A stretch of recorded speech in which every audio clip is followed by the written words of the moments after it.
नमस्कार, आपके साथ मैं गौरी वर्मा। देख रहे हैं आप सी न्यूज़ भारत। खबर महाराष्ट्र के अहमदनगर से है, जहां दक्षिण लोकसभा क्षेत्र में महायुति प्रत्याशी डॉक्टर सुजय विखे पाटिल के प्रतिद्वंदी महाविकास अघाड़ी के नीलेश लंके का नामांकन दाखिल करने से पहले ही बड़े पैमाने पर प्रचार चल रहा है। ऐसे में महायुति प्रत्याशी सुजय विखे पाटिल ने कार्यकर्ताओं की बैठक में लंके को चुनौती दी है कि नीलेश लंके 1 महीने के अंदर अपना भाषण अंग्रेजी में सुनाए तो मैं नामांकन फॉर्म भी नहीं भरूंगा। और विधायक नीलेश लंके ने भी ऐसे बयान देने के लिए उन्हें पत्रकार परिषद में जवाब दिया गया है। नीलेश लंके ने कहा कि आप सांसद में कितने प्रभावी ढंग से सवाल उठा सकते हैं, इससे ज़्यादा महत्वपूर्ण ये है कि संसद में सवाल किस भाषा में उठाया जाए। और अगर मैं चौराहे पर बैठकर अंग्रेजी में भाषण दूं तो क्या फ़ायदा। आम लोगों को भाषण की नहीं, काम की ज़रूरत है। आणि दुसरा मुद्दा त्यांनी एका कुठेतरी भाषणात सांगितलं की समोरच्या उमेदवाराने मी इंग्रजी बोलून दाखवलं पाहिजे समोरच्या उमेदवाराने, तर मी अर्ज मागं घेतो। डॉक्टर बाबासाहेब आंबेडकरांनी घटना लिहून दिलेली आपल्याला। त्या घटनेमध्ये प्रत्येकाला प्रत्येकाच्या बोलीभाषेत, प्रत्येकाच्या मातृभाषेत बोलण्याचा अधिकार आहे ना। असं संसदेत असं कुठं नमूद केलेलं आहे का?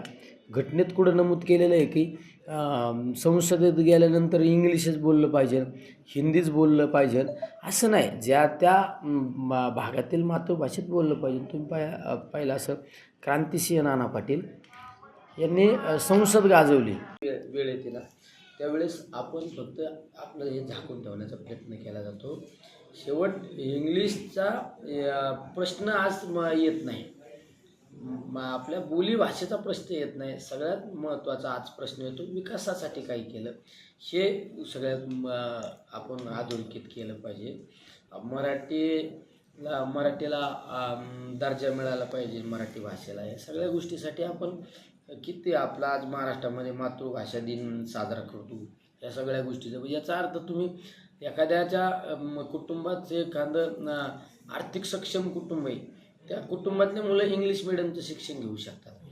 गरीब घराण्यातले मुलं इंग्लिश मिडियमचं शिक्षण घेऊ शकत नाही। याचा अर्थ तुम्ही आज पण गरिबांच्या मुलाला हिणवण्याचाच प्रयत्न करता ना, आज पण तुम्ही गरिबांच्या मुलांना हिणवण्याचा प्रयत्न करता। त्यामुळं कुठल्या भाषेत संसदेत प्रश्न मांडायचा, त्यापेक्षा संसदेत तुम्ही किती प्रभावीपणे भाषण करू शकता आणि त्याचा फायदा खऱ्या अर्थाने मतदारसंघाला काय करू शकता। मी जर आज चौकात इंग्लिशमध्ये भाषण करीत बसलो आणि कामच काही केलं नाही, तर त्याचा काय फायदा, त्याचा फायदा काय? तुम्ही सगळ्यात महत्त्वाचं काम करा। मेरिट महत्त्वाचं। मेरिट कुठलं मेरिट होतं? कामाच्या माध्यमातून मेरिट तयार होतं। महाराष्ट्र से सी न्यूज़ संवाददाता जयप्रकाश की रिपोर्ट। इस खबर में बस इतना ही। देश और दुनिया की बड़ी खबरों के लिए देखते रहिए आप सी न्यूज़ भारत।